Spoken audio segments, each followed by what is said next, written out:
Diketahui, sidang dengan terdakwa Hasto Kristianto hingga saat ini masih bergulir. Hasto sendiri terjerat kasus suap pengurusan anggota DPR periode 2019 hingga 2024 dan dugaan perintangan penyidikan dalam perkara buronan KPK, Harun Masiku. Penetapan Hasto sebagai tersangka tercantum dalam surat perintah penyidikan, Sprindik, nomor Sprindik 152-Dik-0001-12-2024 dan Sprindik 153-Dik-0001-12-2024. Seandainya saya jadi pengacaranya Pak Hasto, sendiri saja saya akan bebaskan Pak Hasto.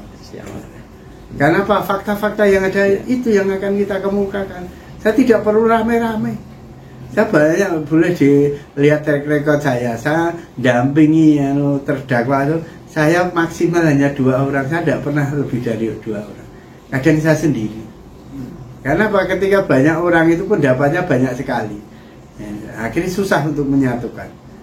Saya biasa single fighter. Kalau saya yakin itu benar, saya tabrak saya sendiri.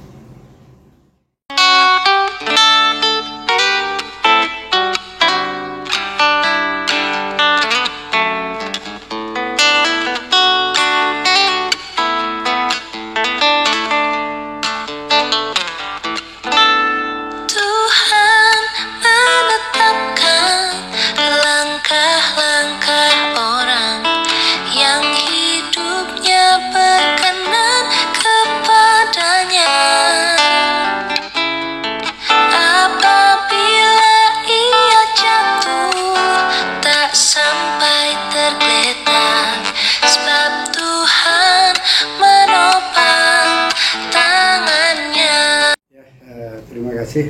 Perkenalkan, saya Dr. Haji PK Iwan Setiawan SHMH, Ketua Pradi RPA Sleman. Saya akan sedikit urun rembuk atau berpendapat tentang apa yang terjadi atau apa yang menimpa Bapak Hasto Kristianto, Sekjen PDI Perjuangan, yang saat ini menjalani proses persidangan di ranahnya KPK, kan. Dari mulai beliau melakukan pra-peradilan sampai sekarang masuk di ranah persidangan. Nah, saya bicara sebagai sedikit tahu tentang hukum. Kalau melihat perjalanan peristiwa yang menimpa Bapak Hasto Kristianto ini, benar kalau kita lihat dari kacamata hukum, ini adalah banyak sekali kejanggalan yang terjadi. Nah, kalau ada kejanggalan yang terjadi itu tidak lepas itu dengan kaitan hak asasi manusia.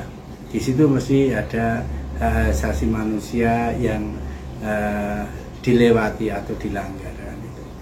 Nah, kembali di awal kalau saya bicara tentang KPK, KPK itu waktu itu dibentuk itu oleh Ibu Presiden, yaitu Ibu Megawati. Itu adalah untuk mengawal pemerintah Indonesia ini dalam menghadapi para koruptor. Nah, koruptor itu salah satu. Ide pencetusan KPK itu dari Bu Mega, Pak? Iya, Mas. Oh. Ya. KPK itu dibentuk itu di zaman eranya Ibu Megawati menjadi Presiden Republik Indonesia. Itu dalam rangka untuk mengontrol para pejabat yang tanda kutip nakal melakukan korupsi seperti itu, gitu.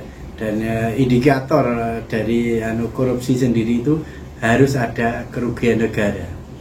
Nah, kalau itu tidak ada kerugian negara itu tidak bisa masuk ke ranah korupsi, apalagi ditangani oleh KPK. Nah, seperti itu. Nah, melihat dari kasusnya Pak Hasto ini kan sangat lucu kan itu kalau itu masuk di ranahnya KPK. Karena apa?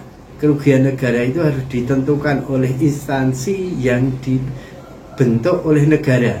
Jadi tidak boleh sembarangan orang mengatakan terjadi kerugian negara. Menghitung kerugian negara itu tidak boleh sembarangan. Itu harus ada lembaga resmi yang mengeluarkan pendapat itu, statement itu, dan itu bisa dipertanggungjawabkan. Jadi bukan pendapat yang ngawur kan itu.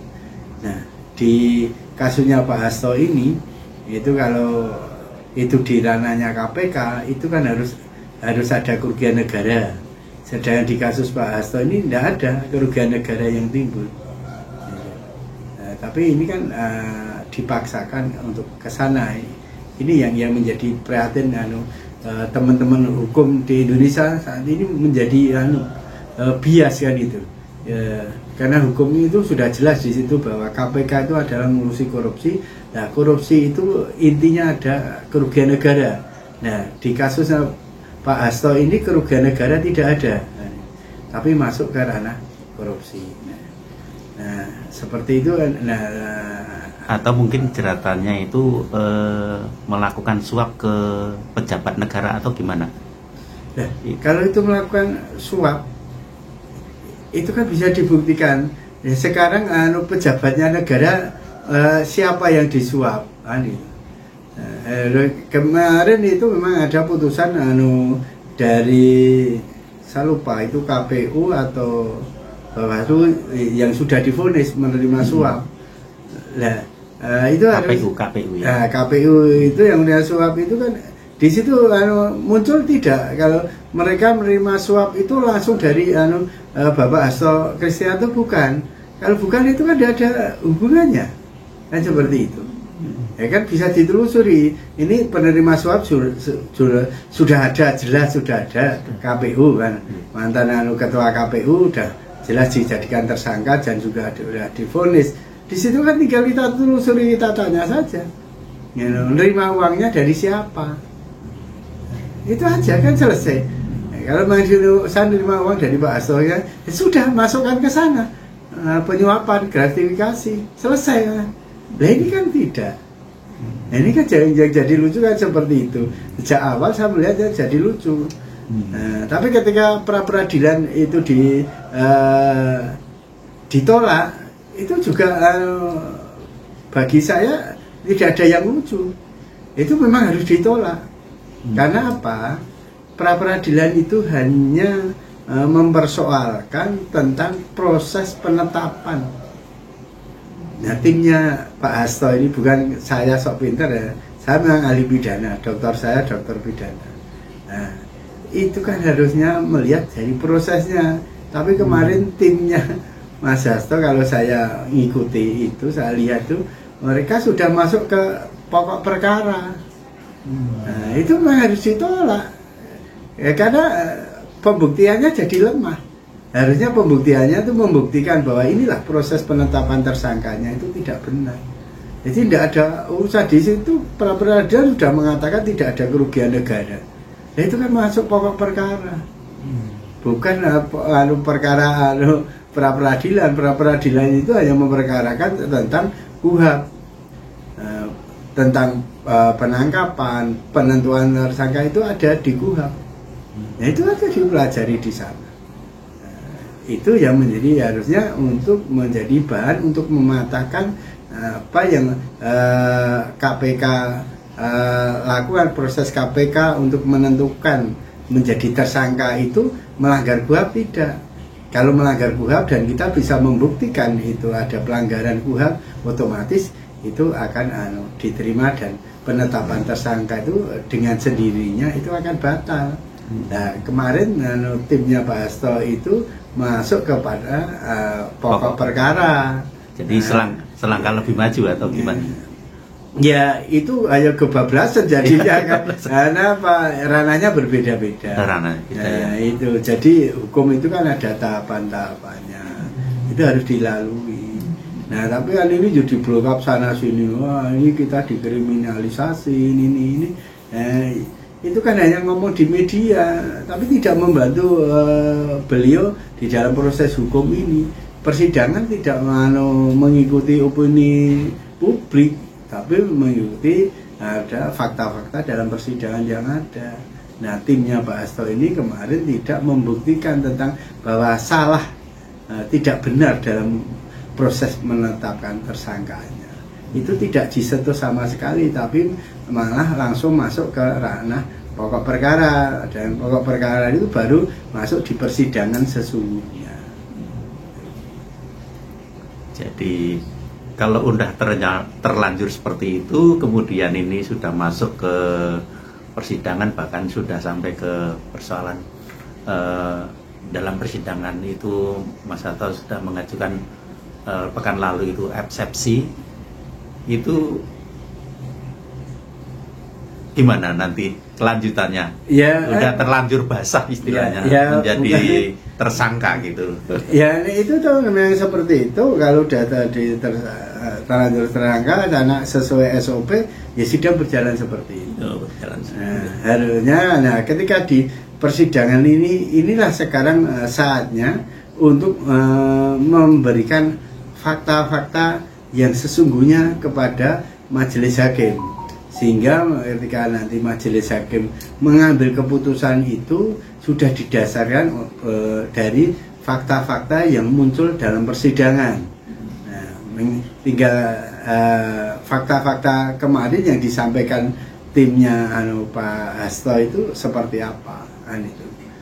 Nah, yang sering menjadi kendala dan menjadi makanan publik itu kan opini-opini yang tidak jelas sana. Nanti akhirnya mengatakan bahwa pengadilan ini tidak fair, pengadilan ini sudah dipengaruhi, ini seperti itu. Walaupun memang kita tidak tutup mata, ada juga sebagian seperti itu. Tapi harus kembali lagi bahwa di persidangan ini secara hukum itu yang dikaji itu bukan kalah dan menang. Di dalam hukum itu benarnya adalah tentang benar dan salah. Nah, tentang benar dan salah inilah yang harus dimunculkan dalam persidangan. Jadi untuk menentukan itu biar majelis hakim juga tidak bias atau bingung dalam menentukan keputusan itu. Nah, semua pihak yang berperkara itu untuk berlomba-lomba meyakinkan hakim dengan fakta-fakta hukum yang ada.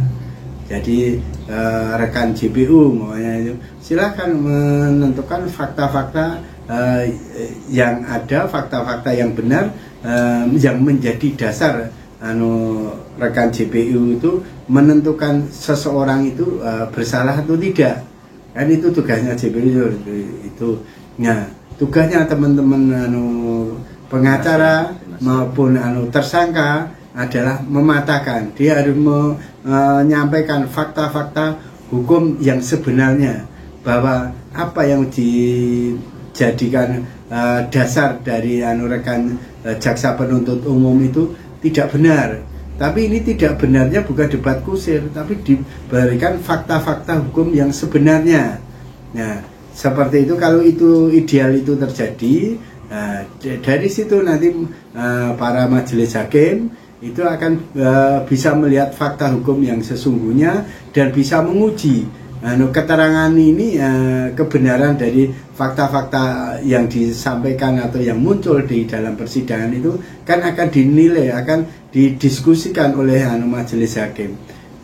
Ini fakta itu benar punyanya jaksa penuntut umum atau fakta ini benar miliknya terdakwa. Nah, kalau itu benar milik JPU, otomatis tersangka ini di situ mesti ada putusan itu secara sah dan meyakinkan bahwa terdakwa melakukan kesalahan. Nah, begitu juga ketika terdakwa ini bisa membuktikan bahwa apa yang menjadi dakwaan dari rekan-rekan JPU itu tidak benar, maka majelis hakim akan membebaskan tersangka itu berdasarkan fakta-fakta hukum yang ada, bahwa tersangka ini adalah tidak melakukan kesalahan seperti apa yang didakwakan oleh rekan jaksa penuntut umum. Nah, itulah di situ nanti akan ketemu keadilan. Nah, itu sebenarnya itu semua seperti itu. Tapi yang terjadi itu kadang itu ngikuti teman-teman itu latah kan itu. Jadi yang ikuti alur sana sini. Nah, nanti ketika majelis hakim mau mengambil keputusan, majelis hakim kan hanya mengambil berdasarkan fakta-fakta yang muncul di persidangan dan bukti-bukti yang ada dalam persidangan. Tidak bisa mengambil di luar itu, karena hakim sendiri juga ada aturannya, yaitu di KUHP 183 minimal 2 alat bukti dengan keyakinan hakim. Nah, ketika muncul fakta-fakta hukum yang ada, hakim akan menilai dengan keyakinannya hakim, sehingga hakim memutuskan suatu perkara, seperti itu. Kalau menurut Bang Iwan, persoalan Pak Hasto ini pelik atau enggak? Sebenarnya tidak. Perkaranya sangat mudah. Nah, itu bukan saya itu meremehkan atau sok pinter, tidak. Perkaranya sebenarnya sangat mudah, karena itu masuk di ranahnya KPK. Itu kan harus ada masuk korupsi itu harus ada kerugian negara. Nah, di sini kan ada enggak kerugian negara? Kan tidak ada. Nah, kalau tidak ada, sebenarnya ini bukan ranahnya polisi, apalagi ketika masuk ke menghalang-halangi penyidikan. Nah, penyidikannya siapa yang dihalangi? Kalau memang itu bicara tentang Harun Masiku, ya minimal Harun Masiku harus ditangkap dulu, dimintai pertanggungjawaban, dan dari mulutnya Harun Masiku itu terungkap fakta hukum apa, kan itu. Nah, ini kan belum ada. Nah, yang menjadi pokok perkara belum ada. Nah, rangkaiannya sudah disidangkan. Dan perlu diingat, ini kan yang kalau kita bicara hukum, saya selalu mengatakan ini yang jadi lucu kan di situ. Penetapan dari Pak Hasto sendiri sehari setelah Pak Jokowi dikeluarkan dari PDI Perjuangan. Ini kan kalau kita bicara ini kan lucunya kan di situ. Ya mau tidak mau kita lihat itu kan korelasinya kan akan muncul seperti itu. Di situ akan muncul korelasi yang seperti itu. Nah, kalau itu didiamkan dan tidak ada pakar-pakar hukum, profesor-profesor hukum itu membenarkan, ini akan menjadi kebingungan dari masyarakat hukum Indonesia. Makanya hukum itu apapun yang terjadi, yaitu ada pepatah, biarkan langit ini runtuh, hukum harus ditegakkan. Nah, tapi kalau ini para pakar ini diem, para profesor ahli hukum diem semua, nah ini akan runtuh beneran. Dan rakyat-rakyat kecil akhirnya tidak mendapatkan keadilan. Dan apa yang menjadi Pomeo sampai sekarang ini memang terjadi. Dan terbukti bahwa hukum itu hanya tajam ke bawah. Ini menjadi PR bagi para profesor hukum, begawan hukum, pakar hukum. Ini ayo mari kita suarakan yang benar, salah ya salah. Hukum itu bukan kalah menang, tapi benar dan salah. Ini yang harus di masyarakat pahami, bahwa hukum itu adalah benar dan salah. Jadi kalau menurut Bang Iwan sendiri, selama ini gimana proses hukum di negara kita ini? Ya, kayaknya kok menurut alur aja, atau taruhlah akhir-akhir ini atau 5 tahun belakang ini hukum Indonesia ini, kalau kacamata kami orang hukum di Indonesia saat ini ada mengalami kemunduran, kesuraman. Karena apa? Hukum itu dijadikan senjata untuk menjatuhkan lawan, dan proses hukum kalau yang melibatkan seperti itu sangat kental berbau politik. Hukum by order kan, seperti itu. Hukum murni itu hanya kepada rakyat kecil. Sebagai contoh, ketika seseorang tidak bisa makan dan dia harus mencuri pepaya tetangga, itu tetap diproses resmi. Nah, seperti itu. Tapi kalau sudah melibatkan pejabat atau apa, Indonesia ini hukumnya sangat-sangat buram, tidak jelas mau kemana. Jadi seperti Pak Hasto ini pun, ini hukumnya kan sangat buram, karena yang menangani KPK, sedangkan KPK itu tugasnya adalah memberantas korupsi. Nah, korupsi sendiri itu harus ada kerugian negara. Nah, di kasusnya Pak Hasto ini semua orang bisa tahu tidak ada kerugian negara, tidak melibatkan keuangan negara. Pak Hasto sendiri bukan pejabat negara, tapi dipaksakan masuk ke sana. Karena apa ya, kalau jujur aja sebenarnya kalau orang mau berani bicara bahwa hukumnya Hasto ini adalah sudah by order. Jadi apapun yang terjadi ya udah seperti itu, pra peradilan juga ditolak ini. Nah, yang menjadi pertanyaan saya sekarang ini kan yang ada di sana itu pakar-pakar hukum. Saya sangat yakin beliau-beliau itu sangat paham tentang hukum acara pra peradilan. Tapi kenapa fakta-fakta bukti yang disampaikan kok di pokok perkara? Apakah ini sudah juga settingan? Kan itu loh pertanyaannya kan ya. Nah, ini kan sangat sederhana hukumnya itu. Kita bicara buku tentang KPK, bukunya juga hanya itu aja.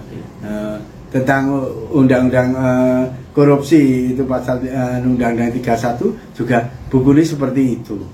Itu. Jadi kan jelas itu. Kalau saya melihat dari kronologi Pak Iwan cerita tadi, intinya mungkin itu dugaan saya, Bang. Pembela ini main mata atau enggak? Ya, itu makanya saya awal tadi seperti itu kan. Nah, ini seperti apa? Karena apa? Di Indonesia tahu sendiri, ada kekuatan yang sangat besar, sangat luar biasa.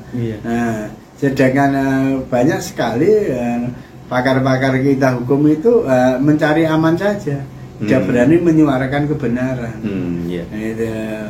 Jadi berani umpamanya ini salah ya salah, itu selesai kok. Tapi kan enggak, mereka cari amannya ini. Jelas persoalannya sangat sederhana seperti itu. Nah, kalau kita bicara atau pertanyaan yang agak menggelitik umpamanya, nah ini besok Pak Hasto gimana? Ya saya akan jawab aja. Kalau kita bicara hukum sesungguhnya, harusnya bebas. Seandainya nanti Bang Iwan duduk menjadi pembelanya Pak Hasto, apa yang dilakukan di posisi saat ini? Mungkin gitu aja. Iya, kalau saya karena apa, hukum itu kan tidak bisa serta merta, kita harus susun, kita bangun dari awal. Ya, dari itu kan harus kita bisa meyakinkan hakim itu tentang keseluruhan peristiwa yang ada. Itu harus kita jelaskan dalam dalam eksepsi ataupun nanti dalam pledoi itu kita gambarkan yang terjadi sesungguhnya, bahwa apa, karena apa, JPU kan sudah menyusun dakwaan. Nah, dakwaan kan juga disusun sesuai kronologis seolah-olah kan benar seperti itu. Nah, kita kalau saya jadi pembelanya Pak Hasto, saya pun akan menyusun kronologis Nah, itu untuk mematahkan itu semua dengan fakta-fakta real, fakta-fakta hukum yang ada untuk bisa membebaskan klien saya nih. Seperti itu tugas kami, tugas pembelanya. Siapapun tuh pembela itu kan tugasnya harus bisa mematahkan apa yang menjadi dakwaan dari rekan JPU. Sampaikan aja kalau minimal katakan ini harusnya tidak masuk ke sini. Karena tidak ada kerugian negara ini, itu semua kita sampaikan. Nah, tinggal nanti pertanyaan terakhirnya, majelis hakim berani tidak mengambil keputusan yang tidak populis kan itu, karena untuk membebaskan saudara Hasto itu karena tidak terbukti melakukan penyuapan, tidak terbukti melakukan menghalang-halangi, kan seperti itu. Itu yang berkembang, harus dilihat ketika melakukan pledoi, mau melakukan eksepsi, dakwaannya itu tentang apa, kan itu jangan dibiaskan. Jadi baca dakwaannya itu yang dilanggar itu adalah pasal berapa, undang-undang apa. di situ kan itu sangat teori sekali kok. Jadi pasalnya semuanya ini kita seharusnya pengacaranya Pak Hasto ini sudah tahu saya yakin mereka pakar-pakar kok. Tahu harusnya tahu kan itu. Tinggal berarti punya keberanian atau tidak. Karena setiap pasal itu sebenarnya ada filosofinya. Sebagai contoh itu yang sederhana, pasal KUHP pasal 378. Nah, itu tentang penipuan. Nah, tentang penipuan itu filosofinya itu mesti ada bujuk rayu. Nah, di situ jadi rekan JPU nanti akan mengungkapkan filosofi tentang bujuk rayunya itu seperti apa. Itu akan rekan JPU akan paparkan itu menjadi dasar untuk menentukan itu. Nah, begitu juga pengacara maupun terdakwa itu harus mematakan bahwa saya tidak pernah membujuk rayu. Nah, seperti itu. Nah, termasuk di kasusnya Pak Hasto ini, Pak Hasto ini dijerat pasal apa? Nah, setelah tahu pasalnya, ya mari kita pelajari filosofi pasal itu tentang apa, berbunyi apa. Dan barang siapanya itu, nah kita pelajari di situ. Dan saya yakin sekali orang-orang Jakarta. Pasal menghalang-halangi penyidikan ada nggak itu, Bang? Ya ada tuh. Ada diatur itu. Ada. Itu. Nah, makanya kalau dia jadi lihat filosofi yang dimaksud menghalang-halangi penyidikan itu apa. Nah, itu tugasnya Pak Hasto dan tim itu mematahkan, loh saya tidak menghalang-halangi, kalau orang itu menghalangi, kita pasang badan dia tidak bisa jalan, seperti itu. Nah, kita harus mengatakan, saya tidak menghalangi, saya memberi jalan, selesai. Nah, jadi alurnya menjawab tidak menghalang-halangi aja ya, tidak menyanggah bahwa handphonenya suruh nenggelamkan itu ya. Kan itu kan menyanggah itu. Makanya kan itu dilihat dari yang mana itu. Nah, handphone ditenggelamkan itu kan itu di persidangan siapa, jadi anunya apa, kan bisa ditelusuri semua kok. Itu. Nah, tinggal semangatnya penyidik ini seperti apa. Nah, kembali lagi di awal tadi saya ngomong. Nah, kalau ini sudah by order, akhirnya SOP hukum yang ada ini kan mesti terlewati semua. Nah, kalau itu kan kita sudah tidak bicara apa-apa lagi, karena sudah by order. Tapi kalau kita bicara murni independen hukum, penegakan hukum, menjaga marwahnya kita ini para ahli hukum, ya sudah kita apa adanya saja. Kalau memang salah ya silakan salah, dan orang salah juga harus bertanggung jawab tentang kesalahannya. Kan selesai, enak semua kan itu. Jadi persoalannya di by order itu tadi ya Pak? Iya. Jadi semuanya jadi bertele-tele. Indonesia itu hampir semua perkara itu di by order. Iya. Gitu. Apalagi kalau melibatkan para pejabat itu otomatis sudah by order. Ya, makanya di Indonesia ini ya terkenal bahwa hukum ini hanya tajam ke bawah. Nah, ke atasnya ini sama sekali tumpul aja tidak, apalagi tajam kan. Tidak ada. Tidak ada ke atas ke bawah terus pedang hukum Indonesia. Kembali ke Mas Hasto, Mas, yang terakhir mungkin Mas Bang, nanti gimana nih akhirnya Mas Hasto ini, Pak Hasto ini bebas atau kena vonis berapa tahun gitu? Ya, sudah melihat seperti ini. Iya. Untuk bebas itu kemungkinan kecil. Kemungkinan kecil ya. Itu tetap mesti dikenakan karena dari persidangan fakta yang muncul ini kan tidak nyambung antara dakwaan jaksa dengan pledoi itu kan tidak nyambung. Gitu. Ya seperti tadi umpamanya menghalang-halangi, ya kita harus menjawab tidak menghalang-halangi dengan fakta kan ya.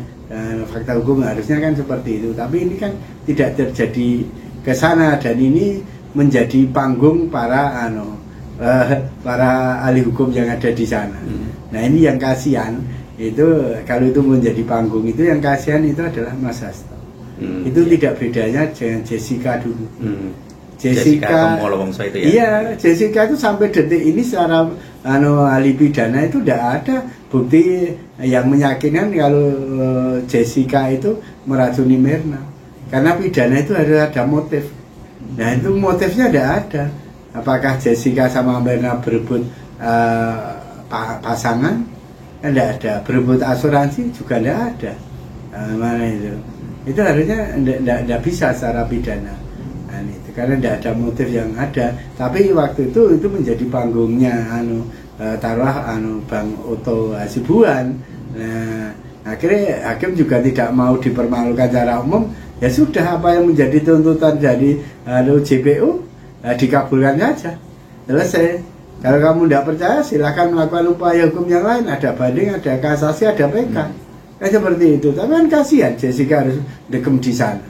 Nah ini pun tidak akan jauh berbeda dengan apa nanti yang menimpa Mas Hasto. Jadi kalau nggak terima ya silakan banding. Iya. Nah, seperti itu kan memakan waktu lama dan sia-sia kan itu.